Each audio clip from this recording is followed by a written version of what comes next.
Ladies and gentlemen, you are all welcome to this wonderful show today. Today is a day that we are mourning. We are mourning the First Lady. We are mourning the powerful lady who has been the wife of the powerful anchorman, the powerful elected president, Secretary Chris, the powerful secretary, the powerful anchorman. You know, that is why we have to say thank you, Mom. Thank you, Mom, for giving us this powerful person that we respect today. You know, President Chris and wife, you can see on the photo. She stood behind the husband. She has been the engine behind the Secretary Chris that you all know. We just ask God to give Secretary Chris the strength and the grace he needs at this time, because it's not easy, you know, and owing to the fact that we all understand what he has gone through, you know, all what the family has been through. He just lost the brother, Almighty King, Field Marshal the King. We all know.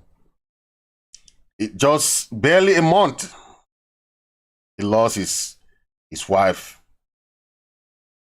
But people do not understand when we are looking for leaders who are resilient, leaders who are dedicated to this struggle, no matter what comes. There are people who, what Secretary Chris and President Chris now has gone through all along these 5-6 years of this struggle, you cannot imagine. But he does not relent his effort for this struggle. He does not. People don't understand. I've been working with him very close in the Department of Communication. He has been the communication secretary for all the presidents.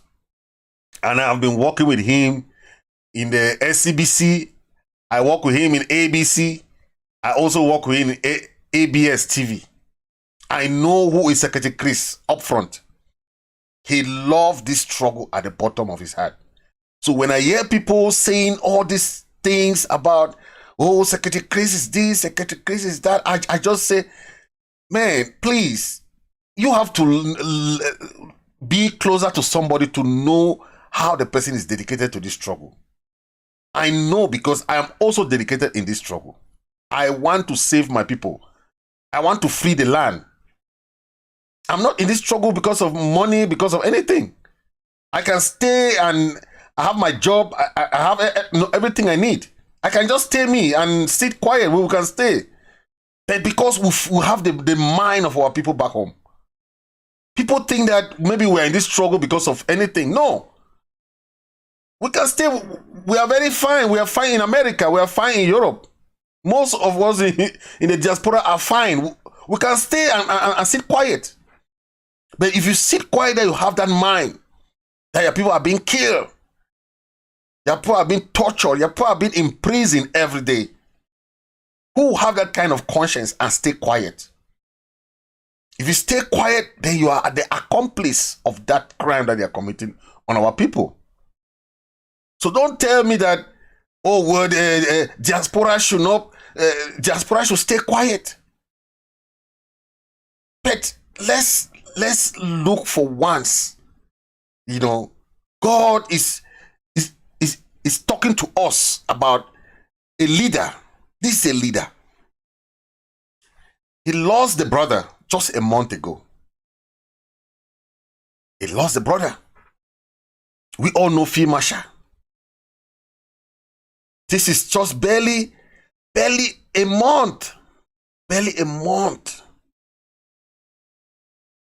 My sincerest condolence at this time to Comrade Chris Ano, our able president.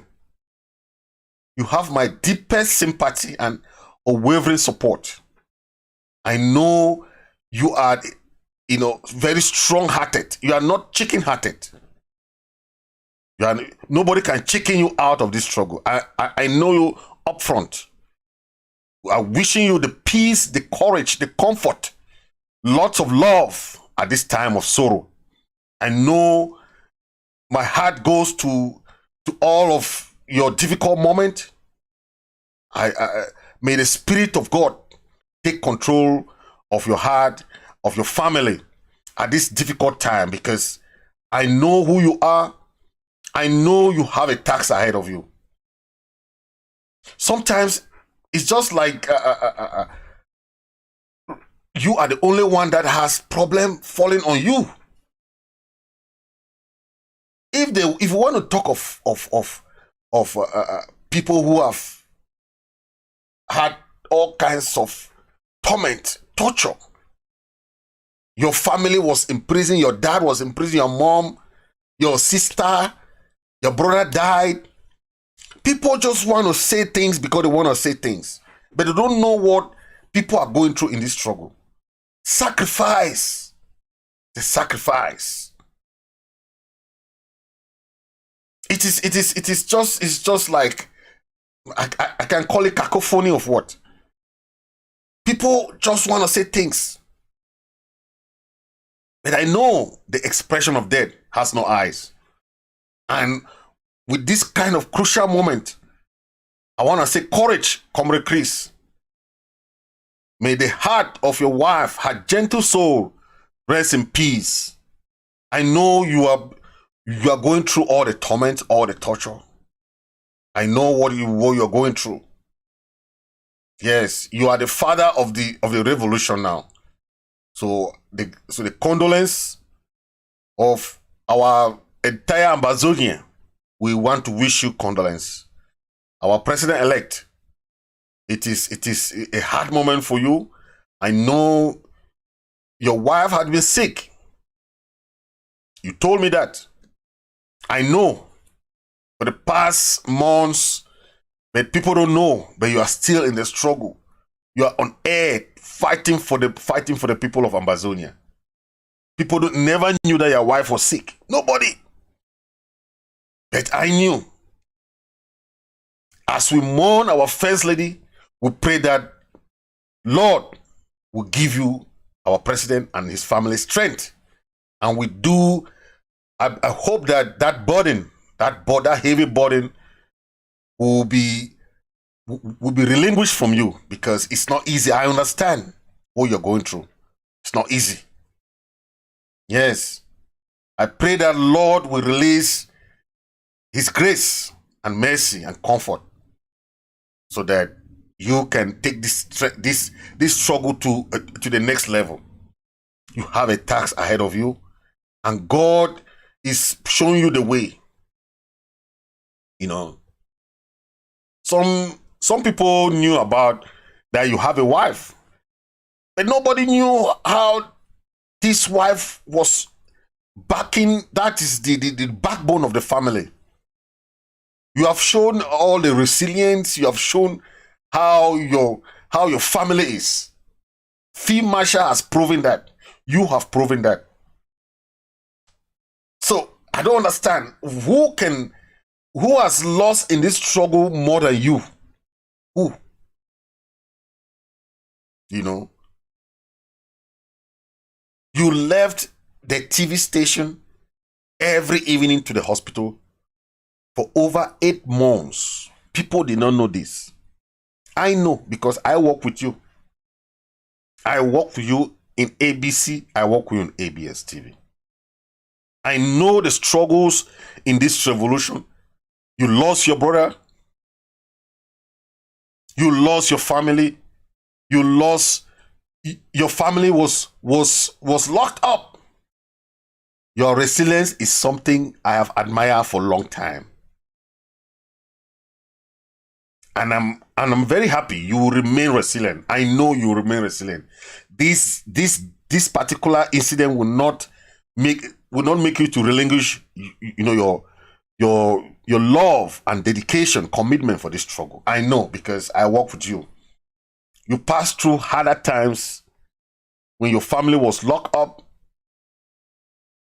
You know, I know what you're going through.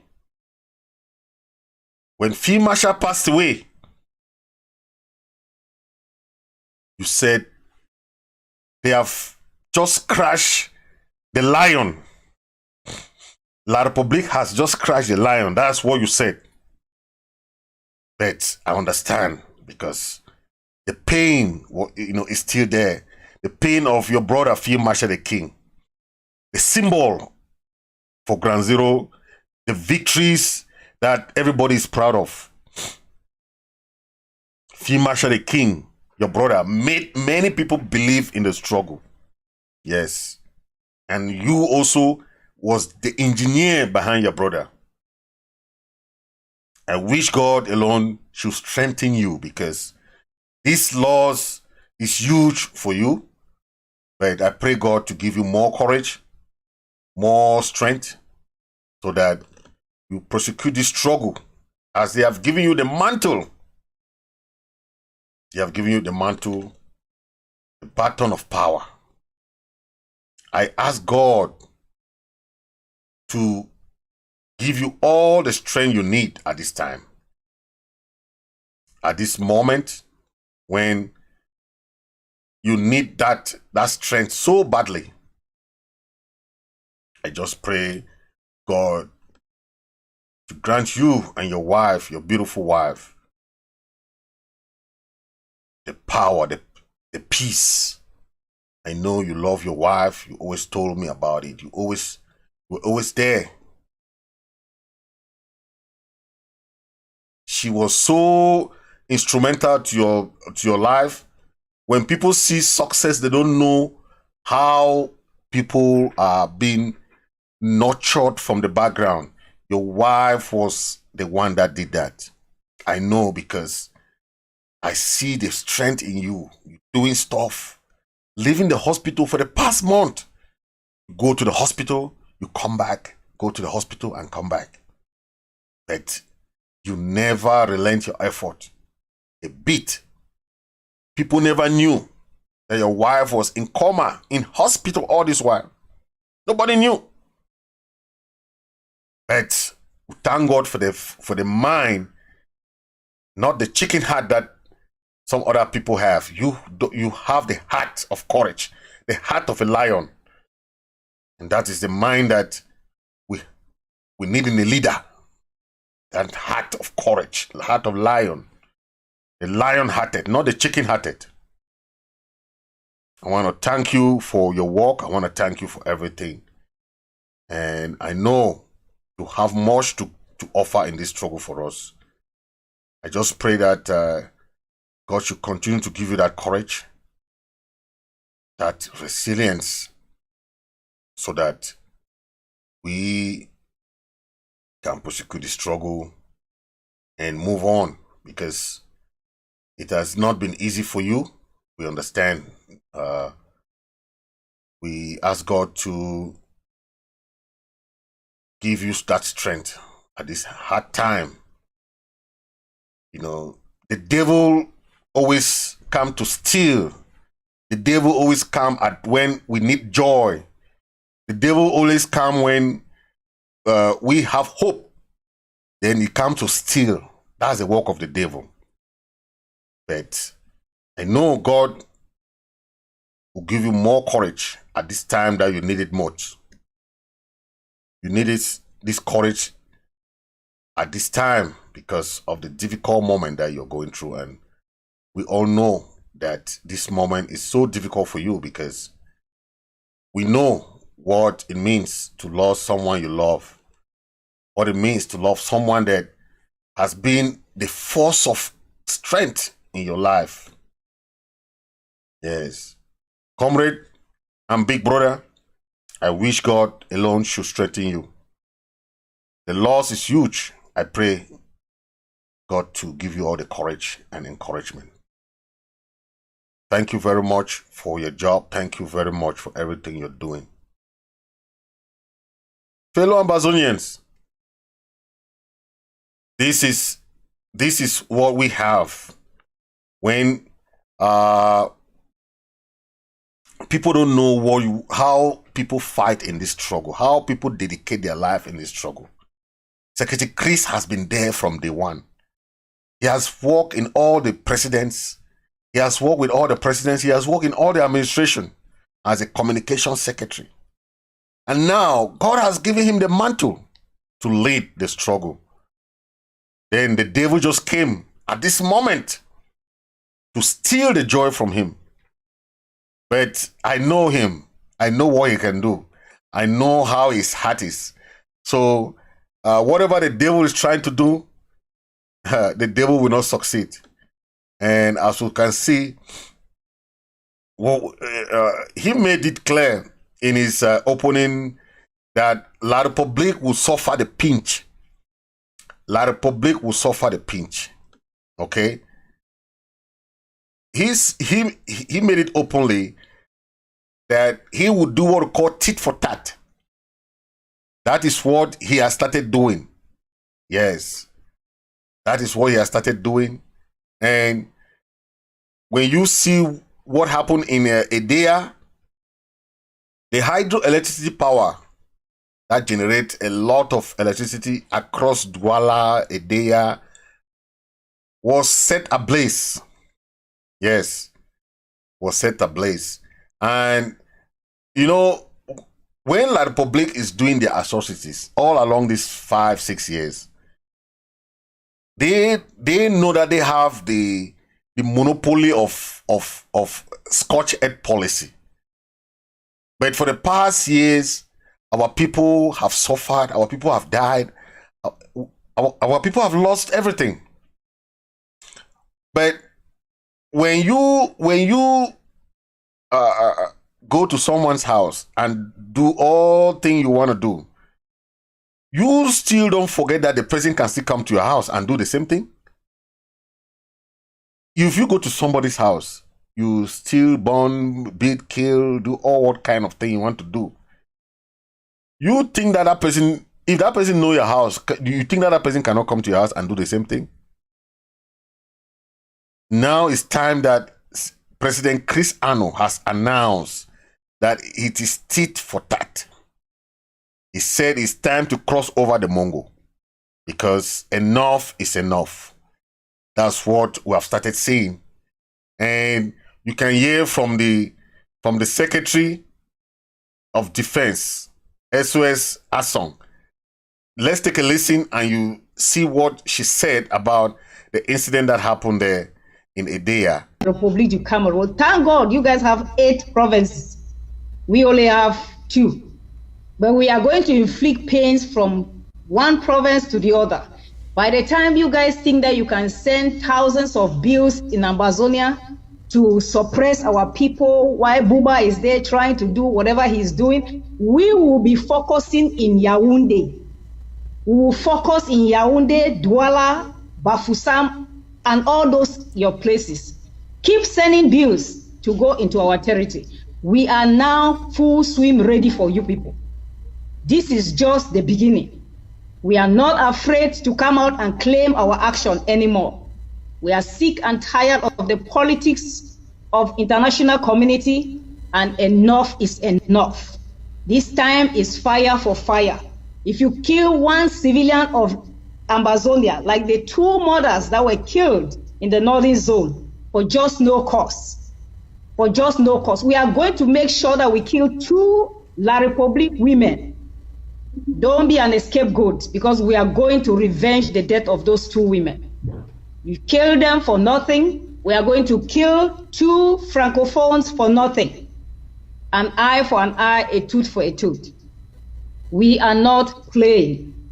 Ambazonians, I came to announce this so that all of you that had given up, that are discouraged, that are standing on the sideline, that please come on board. The game is changing. The dynamics is changing. It's now fire for fire, civilian for civilian, hospital for hospital. That's how we are going to operate it. Houses for houses.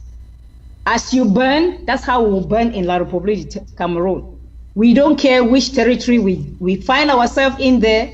As far as we have Francophones who are ready to do the job, we are going to make sure we do the job to the fullest. We are going to make sure we raise a complete. So you just saw what happened in Edea, and you heard the Secretary of Defense, who is making it clear the government of La Republic think that they have monopoly of violence. They have monopoly of killing our people. They have monopoly of doing anything and nobody cares. We have written different cases. We have filed for lawsuit against La Republic, against the Biya regime, the Biya military. There is no answer. The previous governments have done that. We had lawsuit in ICC, International Criminal Court, that Biya was taken to court. We had another court with the Biya, with the La Republic government as a whole, in the ICJ, the International Court of Justice. Nothing has been done.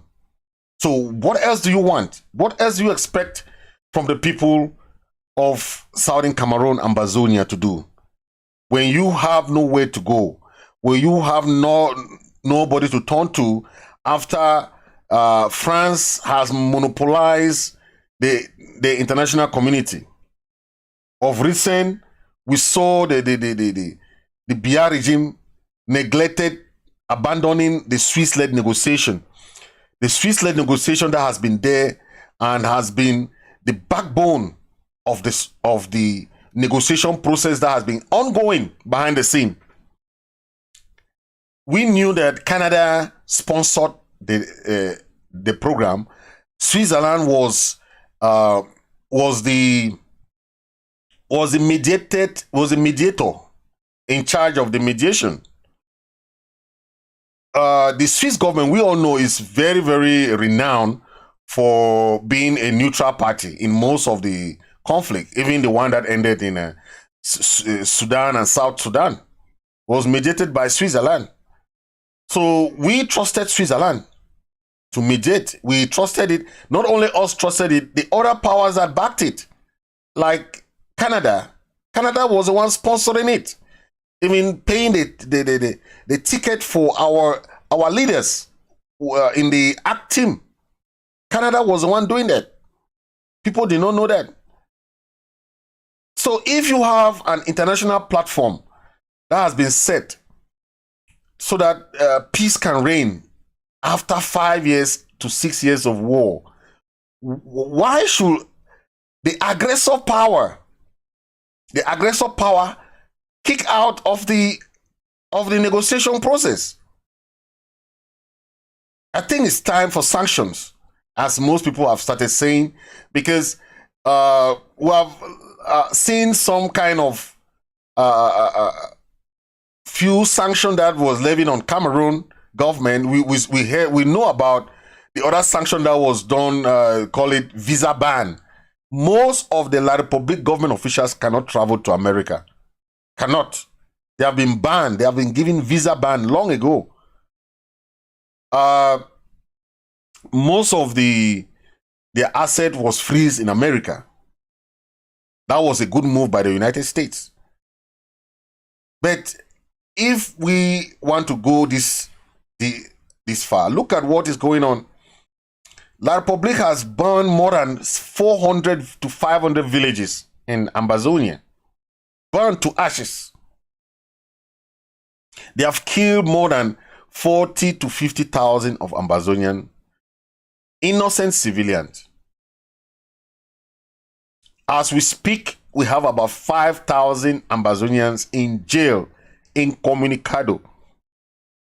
Some have died, some have been killed, some are there, they don't even know their crimes.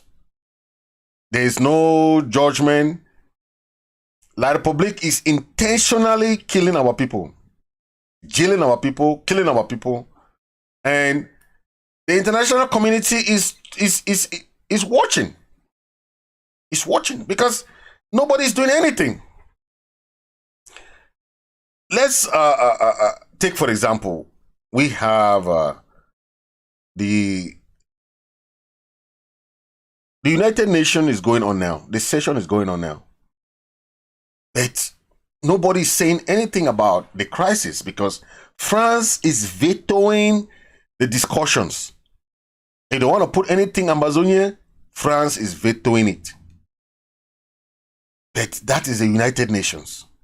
The United Nations that has to give backing to this conflict. They don't give a damn. They will only come to this. This is since the war started. Last year's session, they made mention of that, of they have to intervene in conflict areas, they have to intervene. But what happened? Is United Nations instead coming to give TPS? United States. United Nations is not giving any heads up to Ambazonians. We have been, the last time we had a march at New York, at the United Nations headquarters in New York, we had a protest march. We were there with President Chris was there. We had a lot of prominent members. The chairman, Cometa Elvis of SCNC was there. We had so many senior comrades that were there. We had a march. I remember Mike Fusi was there. You know, a lot of people who I know love this struggle. A lot. They were there in that New York, the United Nations Plaza. But we have been doing this for the past years to let United Nations know our plight. But we have seen that all our effort is only being supported by the United States. Of recent, the United States granted TPS to Ambazonians, granted TPS to Southern Cameroonians. And the TPS is very important because it helps Cameroonians Southern Cameroonians who enter America to be protected, to be given a status, to be given a kind of protection, and you can start working immediately you come to America as someone from Southern Cameroon because of the TPS that America has given. And the TPS is given only to special countries. And this is very important because this is one of the most significant support we have had from the United States. Because this TPS makes it clear that until we have a negotiated settlement, the Southern Cameroon is at war. And that war can only be settled through a peaceful mediation. If La Republique think that they can use military, as Biya is saying, he has sent special forces. He sent special forces to Ambazonia to come and kill our people. This is what the Biya regime military, their military, the barbaric military of La Republique government, saying that yes, we killed 2 civilians in Ambazonia. They have done this several times. When they kill, they write a communique that yes, we kill these people. These are innocent civilians that they kill all the time. Since the start of this struggle in 2016, La Republique has been killing our people, and they will make this same communique like this. This is what they do. They send this nonsense communique. This is pure nonsense because this has nothing to do with bringing back the lives that is being lost. This is nonsense because when you kill people all the time and you write this nonsense communique, then you say on a arrêté les deux militaires ou les deux soldats qui ont fait ceci, cela. That is bullshit. They are just fooling the international community that they are trying to arrest the soldiers who commit these crimes. But they don't do it. They will write this communique. All of a sudden, you still see these same soldiers back in the barracks doing the same thing over and over. This is what they do for the past years. These same soldiers, they will kill our people. They know that the government will still back them up. They will say, oh, okay, we have arrested these soldiers for killing this thing, this killing. They don't do nothing to them. It's all crap. Yes, they don't do nothing. But let's look at the work of the president, who has made it like I can say it's something that he has dedicated his life for. You know, he dedicated his life to helping the struggle. Okay, I want to make us understand why most of the thing we do in this struggle is about galvanizing our people, helping our people, those people who are suffering, you know. And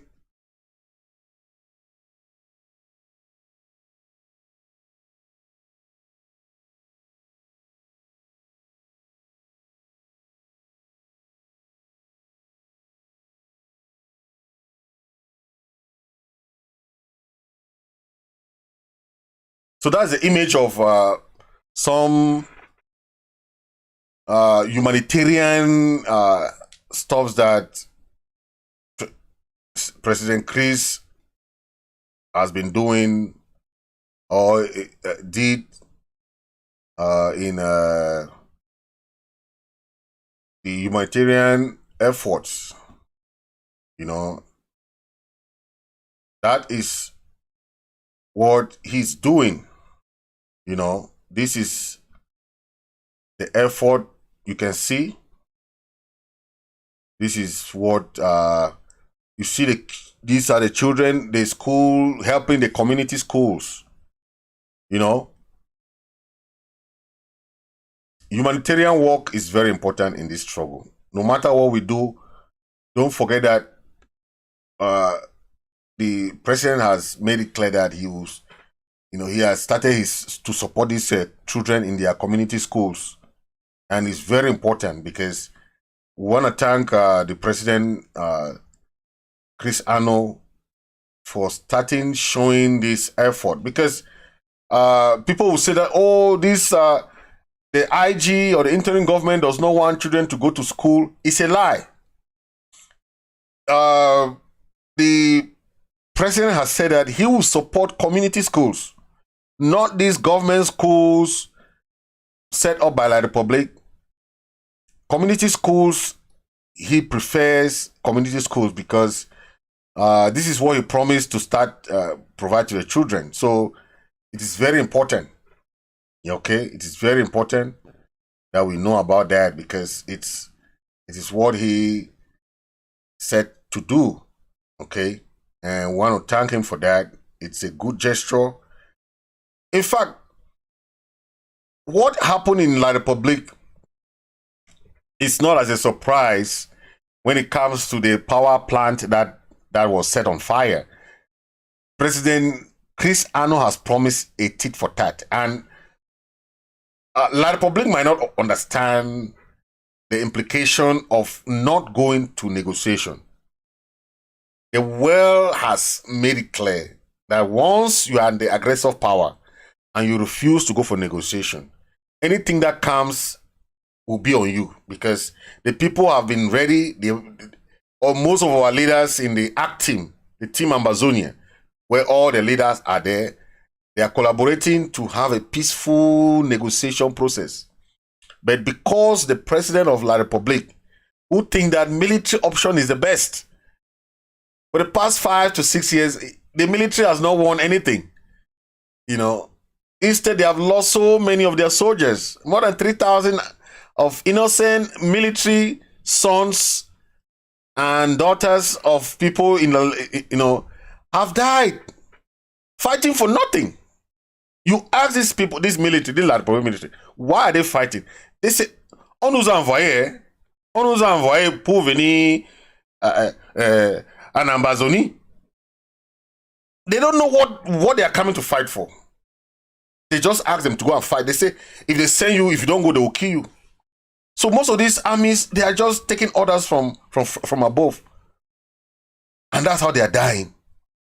Because they don't have any option. This government is so barbaric that they just send you to go and fight. Go on, allez-y. Il faut aller tuer les gens là. Au nozo. Allez tuer les gens au nozo. They say go and kill those people there in those people who don't have reason to live. But I want you to take a listen to SOS Asong. In his life, he made it clear that now they are using La Republic citizen. Remember that La Republic citizens, some of them are even angrier than us, the Ambazonians, of what is going on in their country. Now they prefer to even do anything you want them to do in that country for change to come in their country there, because that government has hold them in the kind of political grip of power that they don't. It's a kind of clique. Listen to SOS Asong. I brought you guys good news this evening. Like the president announced, I think last week or during his campaign, that we are taking this struggle to the doorsteps of La République du Cameroon, and it has started already. And we are just going to focus this war in the territory of La République du Cameroon. So what is the breaking news? I'm happy anyway. Those guys did a wonderful job. Twingon salute for now. The boys had to go there and make sure that returning fire. We are here to just assure Ambazonians that we are going to return fire for fire in La République territory. Our focus now is not in Ambazonia. Our focus now is in La République territory itself. And we are so happy, Chairman Mike, that we've already transgressed to the level of using their own people to make sure they inflict the same pains that they have inflicted on our people for all this while. So what am I saying? For those of you who know Edea, where the power camp that supplies, I think, about 264,600 population. As you can see, that is the hydroelectricity power. That is Edea. That supplies power to Douala, majority of Douala, and most of those areas there. That is it on fire. La République has destroyed most of our. Remember, we had a hydroelectricity power in Ombe. Southern Cameroon had their own hydroelectricity power. We had our own. This is not about whatever. They destroyed it. The hydroelectricity power in Ombe that was supplying electricity to all Ambazonia, the whole of Ambazonia, has been destroyed.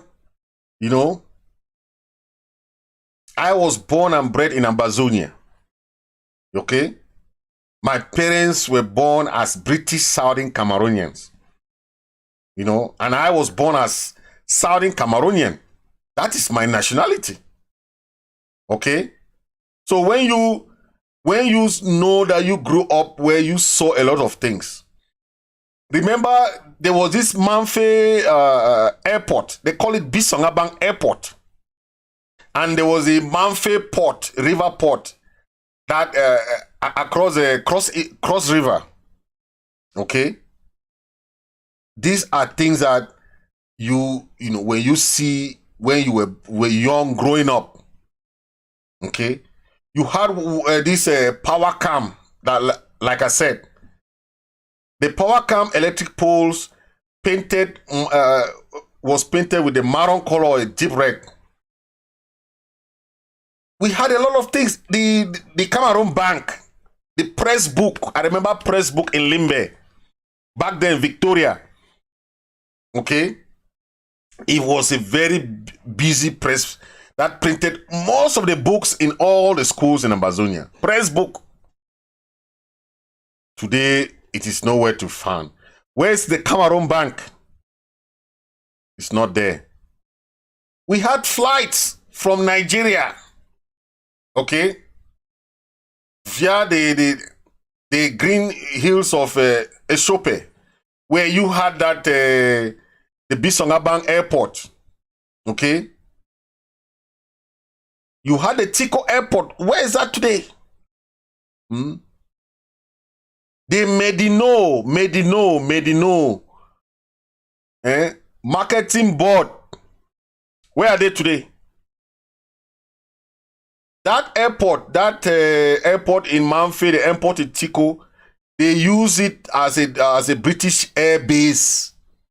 The British airport, Air Force base, they use that airport, those airports.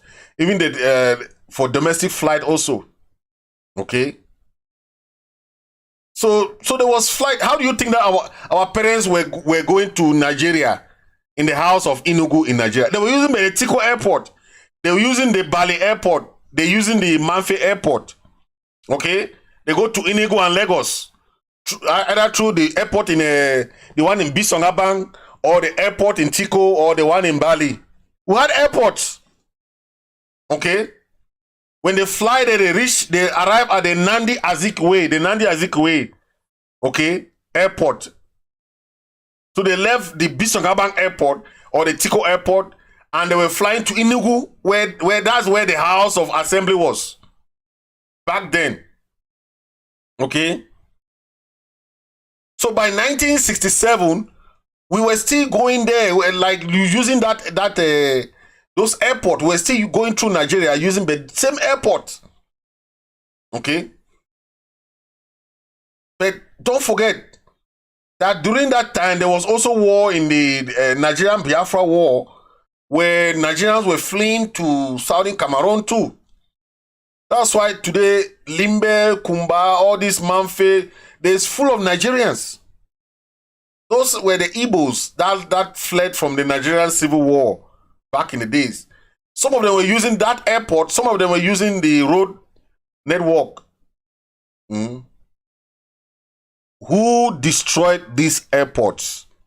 Where are these airports? Okay. Where is our power plant? Where is it? It's nowhere to be found. Where are they? We can't find them today.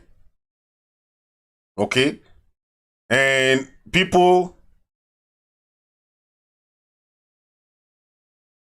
can just say what they want or whatever they want to say, but it doesn't help. It doesn't help when you don't have,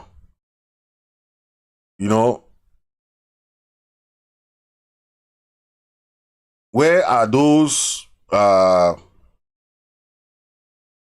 our power generated, where are those, our power, where are those things that we cherish so much? We can't see them. We can't see all those power generated, all those things that we had before. Where are they? They are all gone. So we just want to make it clear, okay, that we had all these things before. So whatever La Republic is trying to say, they are trying to provide us seaport, airport. They destroyed themselves. Who destroyed those airports? Who destroyed our Limbe seaport?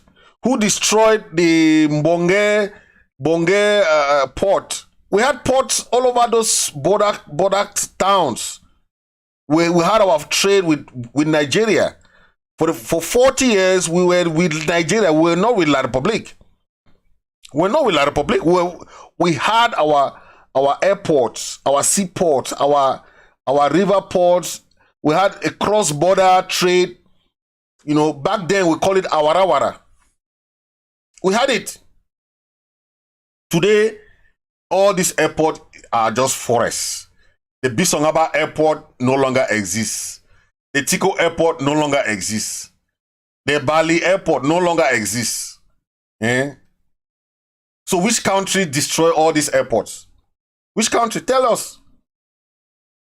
People just want to say things because they want to say.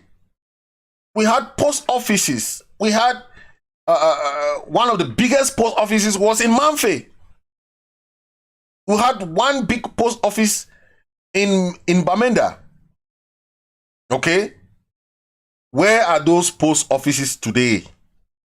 They are nowhere to be found. Okay? The entire generation is lost because of this greed from these La Republic people. La Republic government. Okay? This is what people don't understand, that even the Biafran postal service, back then, they were using the Manfe post office. They were using the Victoria post office. They were using the Bamenda post office to post their things. We live with them for almost 40 years.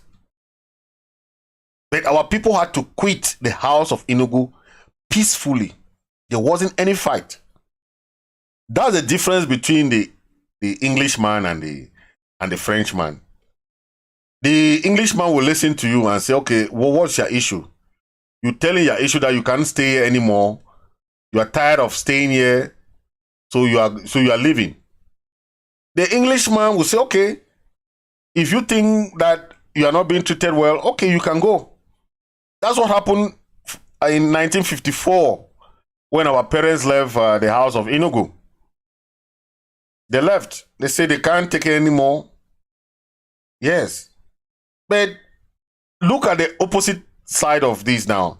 We join La Republic peacefully. Then, when things are not working well, we say we want to leave.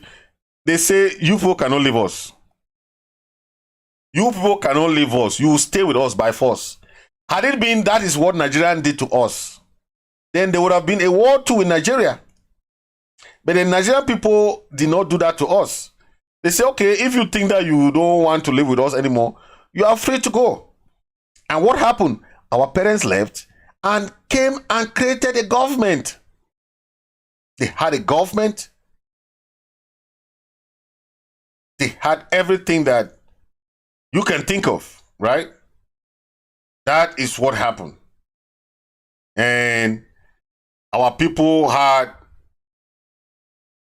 a very different moment. They had their own assembly. They had to call it the House of Chiefs.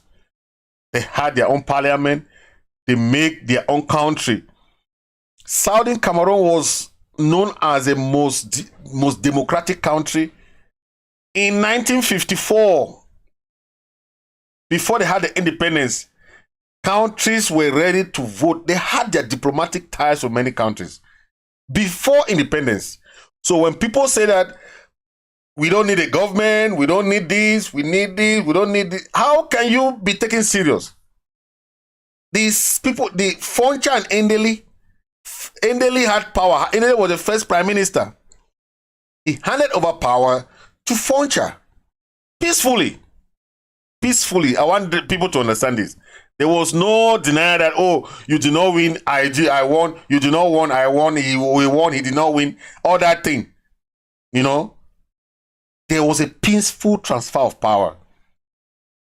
And that is the basic of a true democracy. And that is why 64 countries voted in the United Nations that yes, these people are ripe for independence. Nobody can vote for you if you are not ripe for independence. With all this childishness that some of you are doing.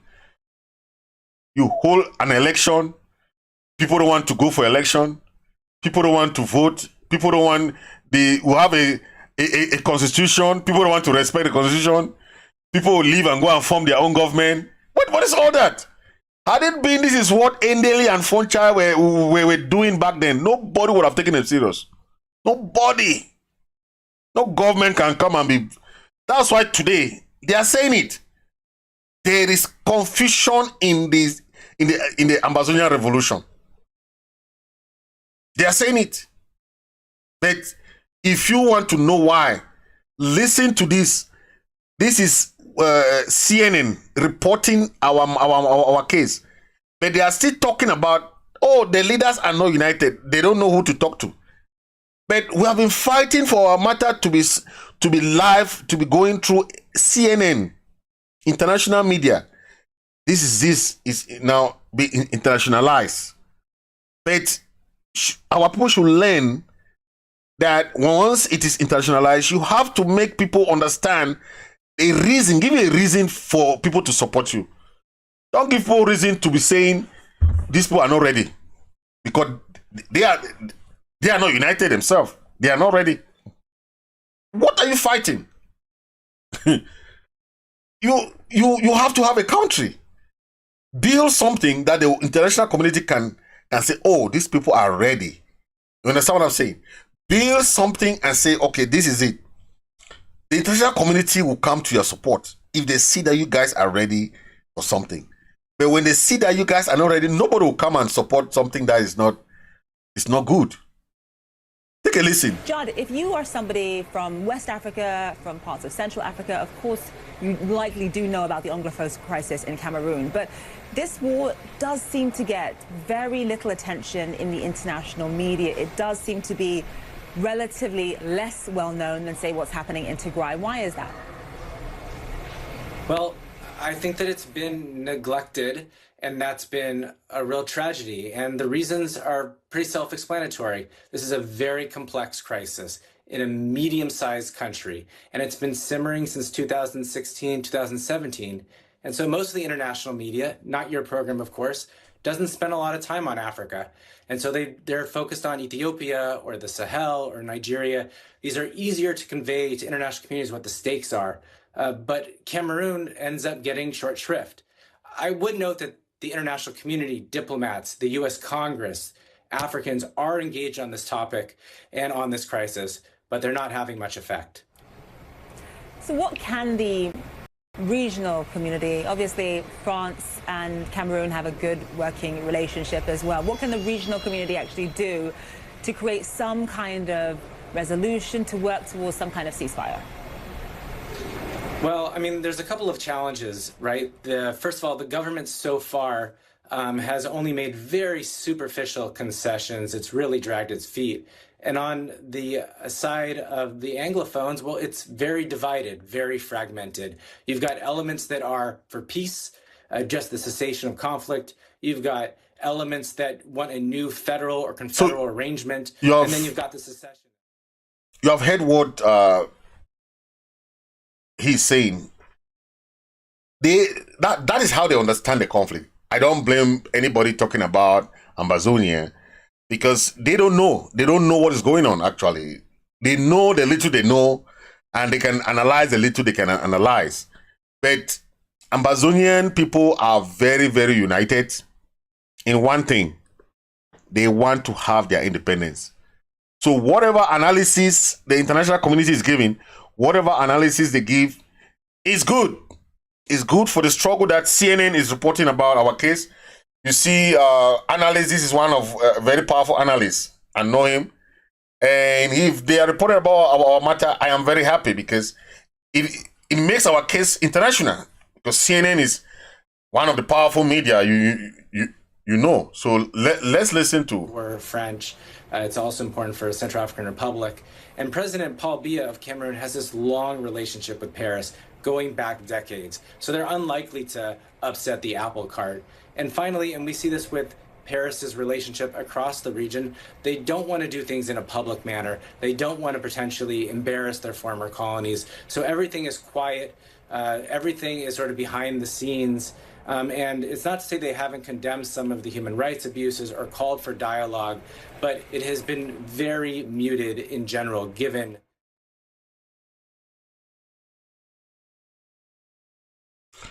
So that is what we are talking about, you know, especially as he mentioned about the fact that France has been the backbone trying to defend La République despite all what is going on.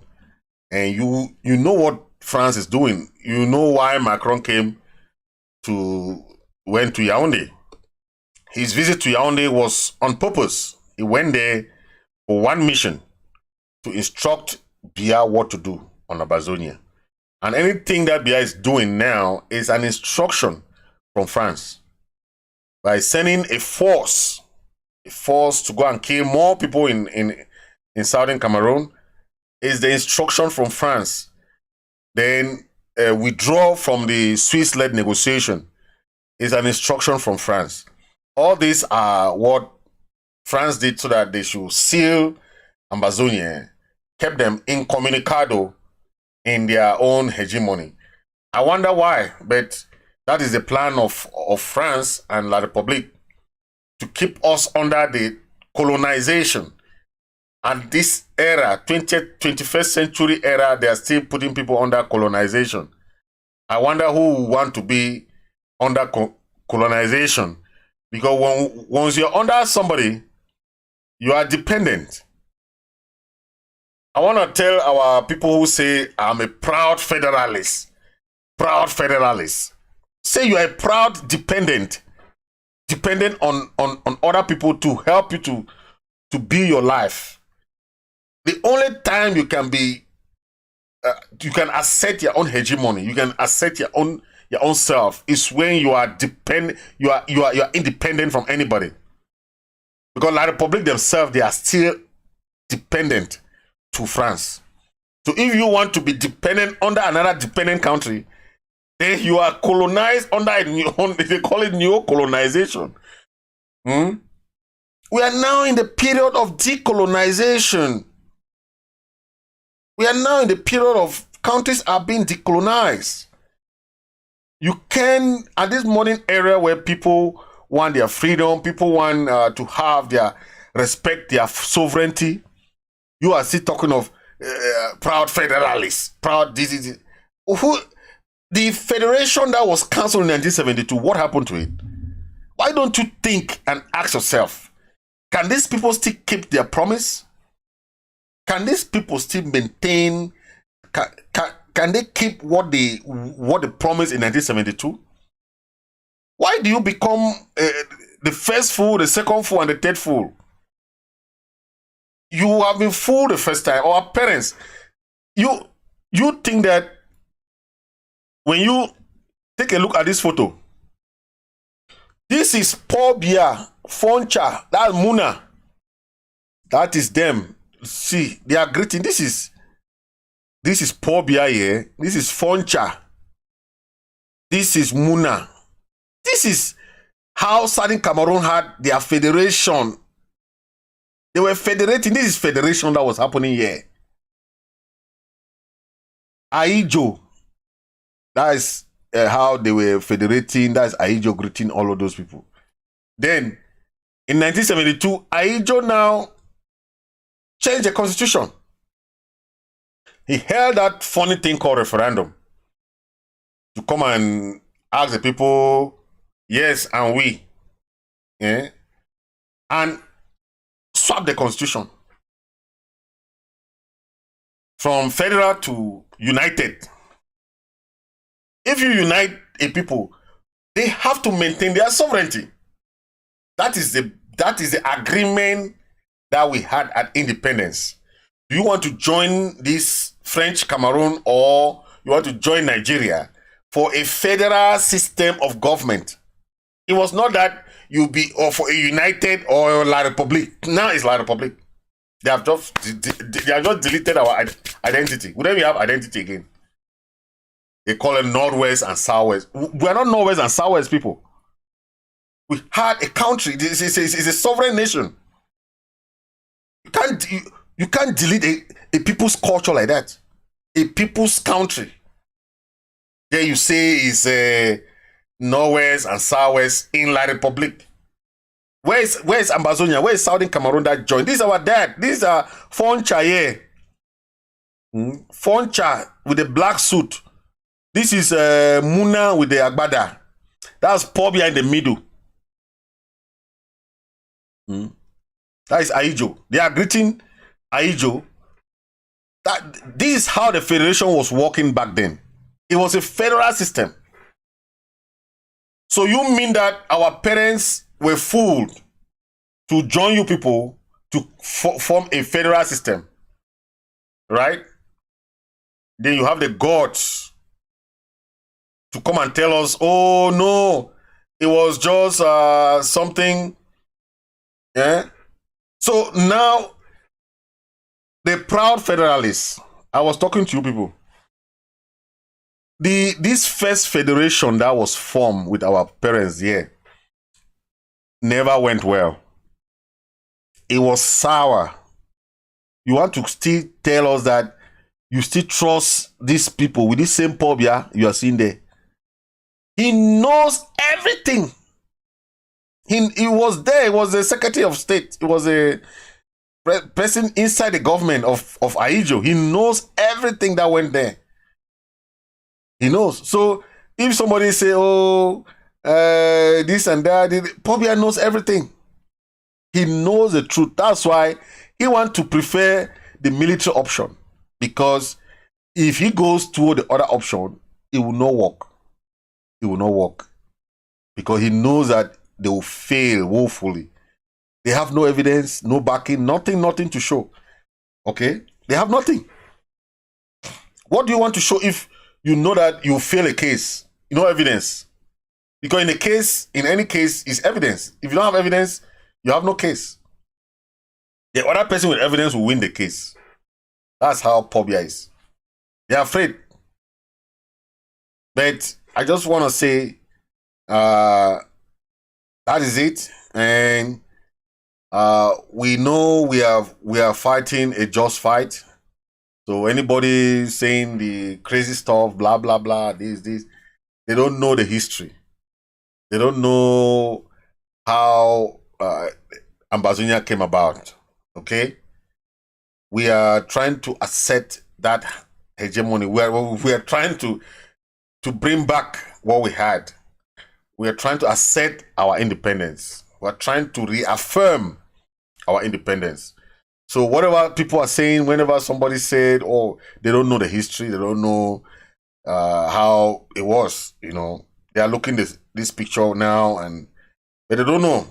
But I want to thank you for watching. I want to thank everyone that watching from Facebook.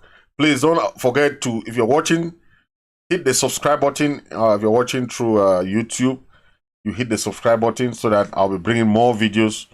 Hit the subscribe button.